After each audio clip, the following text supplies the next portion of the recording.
I don't want to work. I do not want a job. There is no greater crime in our culture than to not want to work. I suspect it is akin to not believing in God in the depths of the Middle Ages. If you doubted the Almighty, you kept fucking quiet about it because talking about it out loud could have gotten you killed. Declaring, I don't want to work might not get me killed in today's society, but it would and has ostracized me. Work is now the Almighty. Having a job is our culture's true north. When I left university, it became apparent that I needed to get a real big girl career job. All my other friends were doing it. I felt like it was my time to do the big thing. But I did not want to do this. I did not want a full-time job. I did not want a part-time job. I didn't want to work in the myriad ways it was being presented to me. I didn't want to work in a publishing house, as a personal trainer, as a receptionist, as a waitress, as a nanny, in marketing, though I gave all of them a shot. I scrolled through thousands of job listings, applying to hundreds of jobs, knowing it was not what I wanted to do. I couldn't believe that the rest of my life was going to mostly consist of doing labor for somebody else. I couldn't believe no one else was making a fuss. Why was everyone so content to just accept these bizarre conditions? Why was I so intolerant to the idea? Was I so privileged, so precious, so fucking lazy that I couldn't just accept that this is what life is? I remember the day I told my therapist I didn't want to work. She said, well, you have to have a job, Amy. And I said, well, that's fucking bullshit. I absolutely didn't. I believe from memory, I just cried. For me, hearing that from my therapist's mouth was devastating. I think about this therapy session all the time. I was so fucking embarrassed, ashamed, and disgusted. I couldn't believe I'd said those words out loud. I don't want a job. I don't want to work. I now feel a huge amount of compassion for that version of myself. She wanted a life filled with art, creation, joy, but she was being told by everyone, including her therapist, that life was actually about offices, labor, doing shit you don't want to do, toiling, drudgery, meaningless work. I now know that my feelings were more complicated than simply not wanting to work. I now know I actually have an insatiable, voracious work ethic when I get to do something meaningful, purposeful, work chosen by me. What I was trying to say in that therapy room was this: the system fucking sucks. I don't want to spend most of my life doing something that doesn't light me the fuck up. I don't want to spend my days working for someone else, for their purpose. How can I live in a world that is demanding that of me? I have very little tolerance for a certain type of suffering.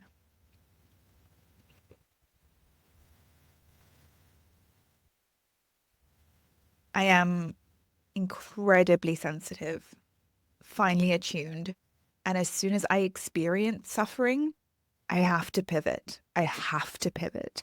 I have no ability to stick it out. A quitter, you might call me. Undisciplined, lazy, childlike, weak, you might call me. I certainly called myself those things. The self-hatred that not wanting a job provoked in me, was shattering. But I now realize that my intolerance for suffering is one of my greatest gifts. I watch people who have a great tolerance for suffering as they toil away in lives they absolutely despise. And I think, thank fuck I'm weak. Thank fuck I have no tolerance for suffering. I have an intolerance for a life that doesn't sparkle. I think this perhaps is a better way to describe my condition because I can suffer.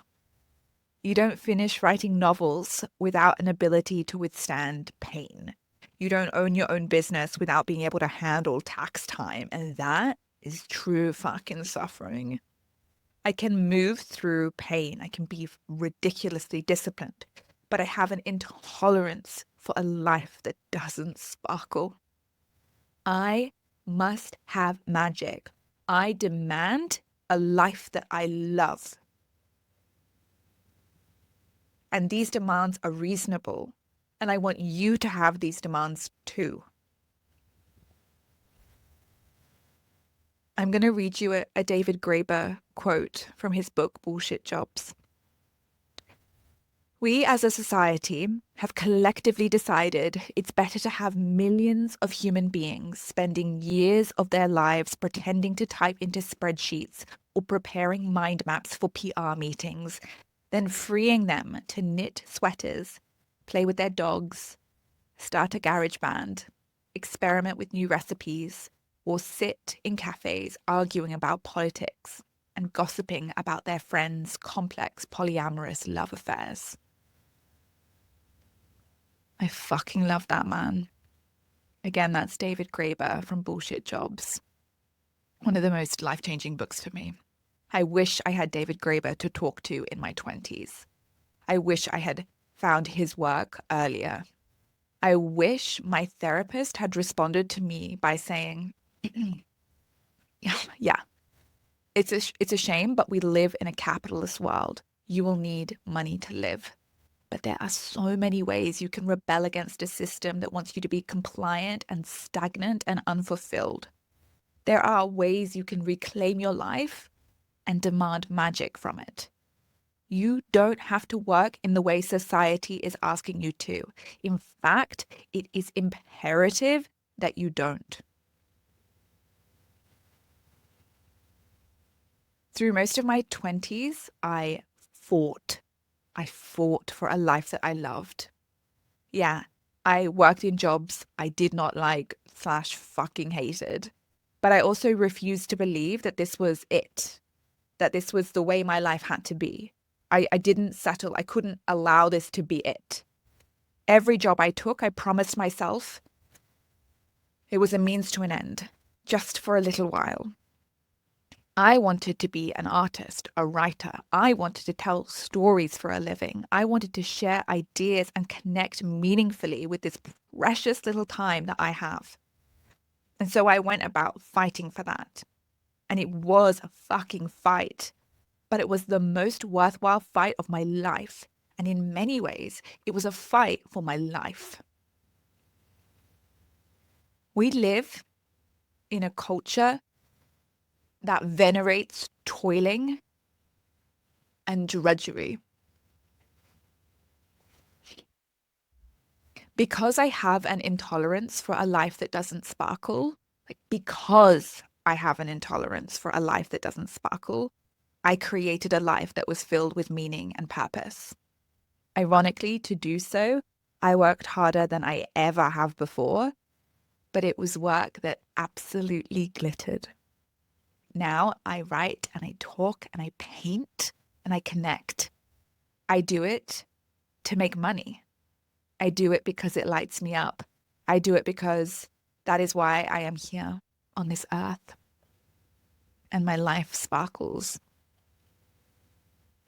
Yet I still feel like I'm getting away with something, like I've snuck around a compulsory part of being a human being, which is doing work that fucking sucks.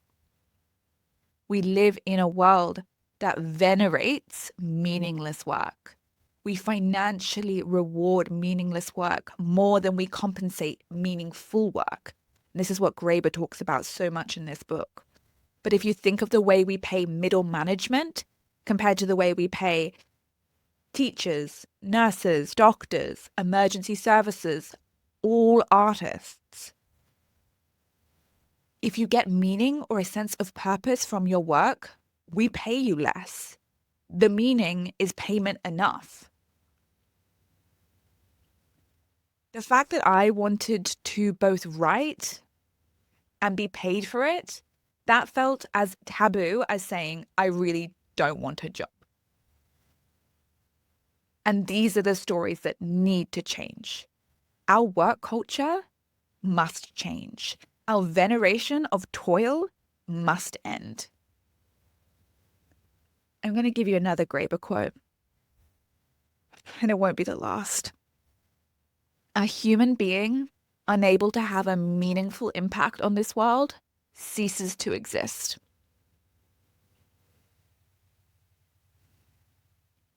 There are, of course, many ways to find deep meaning outside of our work, something that we must do. But we spend a fucking lot of time at work. We spend so much of our lives at work. And I refuse to accept that the majority of our precious, limited time must be spent doing shit that does not light us up. But that's just life, right? It really fucking shouldn't be. One more Graeber quote. Every day we wake up and collectively make a world together. But which one of us, left to our own devices, would ever decide they wanted to make a world like this one? A lot of my writing and work is about supporting artists who want to make money with their creations. They want to sell their fucking beautiful art and make money from it. Oh, this essay sits at the foundation of why that work is so important to me. Because I want you to live a life that is filled with meaning. I want you to find work that is meaningful. I want you to earn money doing something that you fucking love. I want to wake up and collectively make a world that sparkles. And I've written a book about it. It's called We Need Your Art. And the amazing Matt Haig, author of The Midnight Library, called it A Battle Cry for the Creative Spirit. And it comes out on the 11th of March. So if you're a pre-ordering type of person, it would bless me hugely if you wanted to pre-order it. It means that more creatives will be able to find it. It means that my publishers will like me. And it means, I don't know, it's you putting your faith in me, and I'd be very grateful for that. This was an essay that I wrote for Substack. It was such a pleasure getting to speak it out loud to you. I ad-libbed a fair bit.